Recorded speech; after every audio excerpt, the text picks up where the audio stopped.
জজা দুটা একলগতে আহিছে পানী খাবা। গৰুক পানী খুৱাব যাই আছোঁ।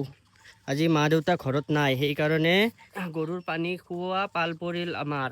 তো এইপিনে আগে আগে যাই আছে মানুহজনী, পিছে পিছে যাই আছোঁ মই। লগত চাপৰ লৈছোঁ, আইঠা কল লৈছোঁ।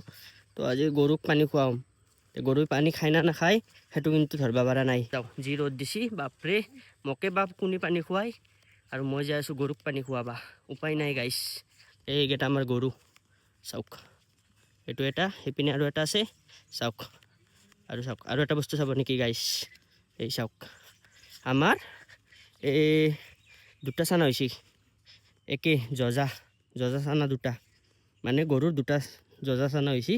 চাওক চাই আছে দেই, পানী খুৱাব আহিছোঁ দেই। চাওক মোক দেখা পাই ভয় কৰিছে। এইটো আৰু এইটো একে দেখা পাইছি না গাইছ, মানে দুয়োটা জজা, তিনিওটাই একেলগে পানী খাই আছে। জজা দুটা একলগতে আহিছে পানী খাবা। এই দুটা জজা ৰঙা দুটা, আৰু এইটো আৰু এটা বেলেগ দুটা চানাও একেলগে আহে, একেলগে পানী খাবা আহে। কি ধুনীয়াকৈ পানীও খাই আছে।